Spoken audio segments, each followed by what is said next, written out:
According to a former member of the Canningtown firm, King's presence within the gang resulted in bitter feuds.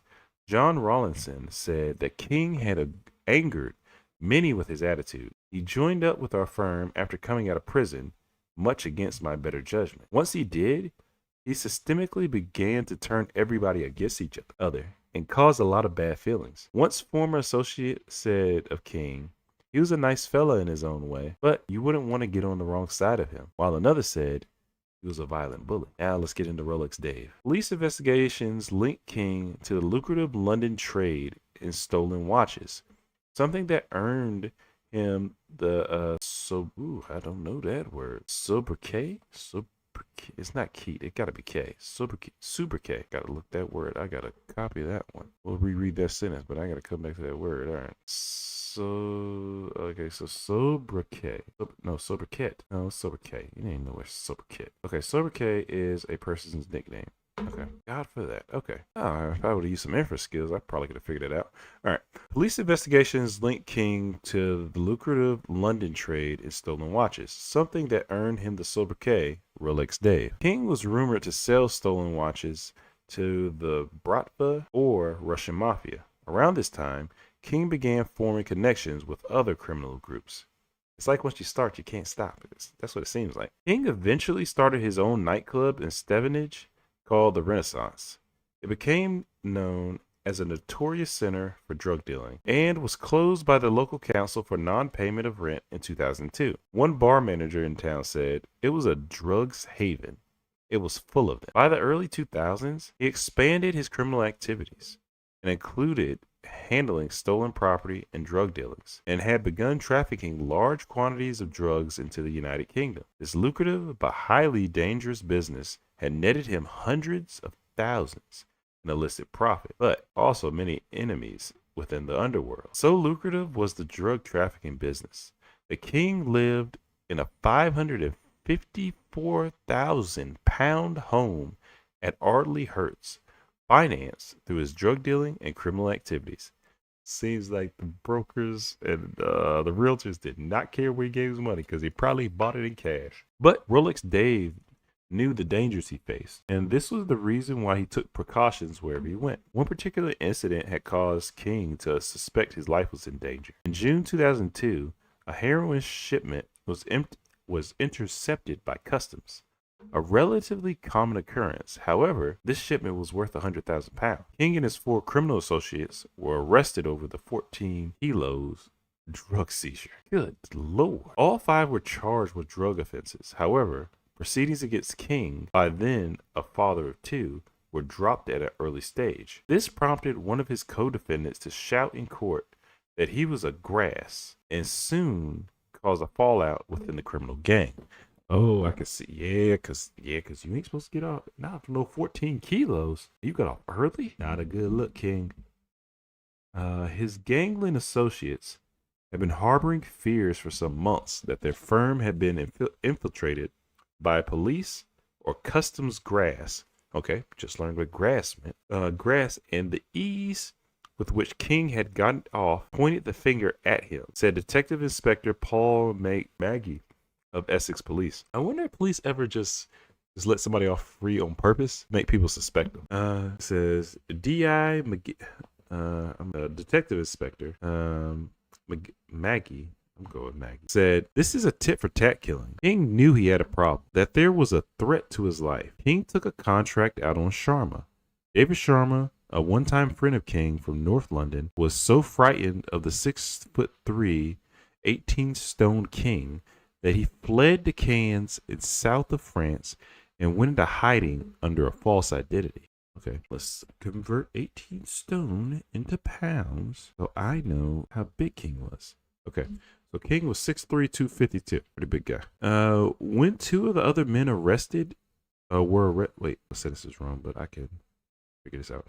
When 2 of the other men arrested in a drug seizure along with King and Sharma, Roger Vincent and David Smith, heard about the threat to Sharma, they offered to have King shot in retaliation. Police said that was the motive for King's murder. Vincent from I guess Bucks. UK people, help me out because I'm not sure where these places are. Vincent from Pennbucks and Smith, who lived in Borehamwood, Herts, contracted armed robber Dean Spencer from Manchester to carry out the hit. 31-year-old Smith armed himself with the Webley .38 pistol, loaded with 5 bullets, and went with another man to King's Stevenage home on September 22nd, 2003. They became convinced King was waiting for them and knew his reputation for ruthlessness, along with his powerful physique as a bodybuilder, that earned him the nickname Muscles. As they suspected, King had been forewarned about the possible threat to his life and was with the minder Ian Crocker. Wow, messed that up. During this time, he had also taken to wearing a bulletproof vest. That's never a good sign. Outside King's home, the 4 men were locked in a standoff before Spencer lost his nerve and fled. Having pulled out of the deal, Roger Vincent became violent when he found he would have to do the job himself. Spencer was later arrested for committing an armed robbery, and questioning told detectives about the murder plot against King. During his later trial at Luton Crown Court, it was learned he told investigators, "When I saw how big he was and wearing that bulletproof vest, I knew my little gun would be useless against him." Yeah, man. I don't know about that. I feel like guns take out everybody. I don't think they really care. When Vincent, a 33-year-old gangland debt collector and fixer, heard that Spencer had bottled out, he decided to take matters into his own hands. He enlisted the help of 33-year-old David Smith, who was to act as his driver and also assist with the murder. Aware that King knew about the murder plot against him and that he routinely took to wearing a bulletproof vest, the 2 men got a Hungarian-made Kalashnikov AKS-47 machine gun and loaded it with a full metal jacket, armor, piercing bullets. So basically they said they're going to kill him. They don't care how big he is. They said these bullets go penetrate skin one way or another. Don't matter. The AKS-47, an AK-47 with a folding metal stock, is issued mainly to paratroopers and member of the elite special forces. So again, they were planning to take. Basically, if they missed, it's like, if we miss you, we're hitting something. Ooh, man. I couldn't even, if this was me, I can't even live with my kids at this point. Because I know somebody is about to die, and I can't have them kill my family, especially with all the legal stuff I'm doing. This ain't gonna work. Okay. But the detailed planning that followed was conducted over mobile phones, and evidence from bills was used by the police to piece together the movements and motives of the main players. With forensic evidence left by the killer, CCTV recordings, descriptions of the suspects from witnesses, surveillance and recordings of conversations, police were able to put together a profile of the murder, which was later presented to court at the trial of Vincent and Smith. Vincent and Smith used a stolen white transit van and a stolen Mercedes as getaway car, proceeded to stalk King until they saw their chance to kill him. This came on October 3rd, 2000. When Dave King left Physical Limits Gym in Brewery Road, Hoddesdon, Hertfordshire, in the company of his bodyguard, Ian Crocker. My thing is, the first time they came after my life, and I said I was prepared for them, I don't understand why I'm going anywhere. I don't understand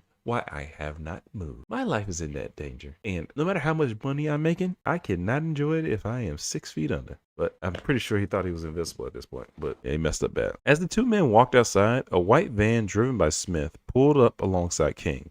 In that moment, he must have realized what was about to happen. Sitting in the passenger seat, Vincent opened fire on King with an AK-47 Kalashnikov. Oh, wait, let's sound it out. Let's sound it out. A Kalashnikov. Wait, I feel like I know that. They say Kalashnikov. Kalashnikov.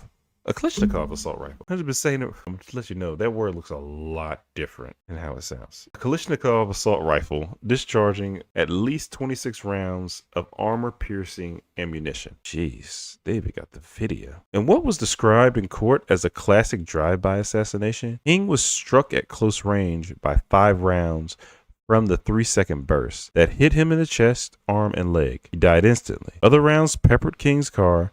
Others, his friend, this sentence is weird. Okay. Other rounds peppered King's car. His friend Ian Crocker and others were later found in the walls of the gym. Oh, were they found in the walls, or were the bullets found in the walls of the gym? It had to be okay, bullets. All right, keep reading, Terry. Just keep reading. Detective Inspector Mackey said some of the bullets that hit the gym went through the wall and into the gym. It was the first time that a weapon was used in Britain, an automatic. The killers then made their getaway, torching the vehicle to cover the tracks. But, however, the killers failed to adequately discard a crucial evidence linking them to the crime. Close to the burnout van, police found a discarded plastic glove. Inside was a palm print of David Smith. Why did he throw his plastic glove out the car? Fingerprints, man. The day following the murder, a couple were walking beside Braden Water at Great Yarmouth on Norfolk Broads. Suddenly, they spotted a man hurling a red sports bag into the water before hurriedly running away.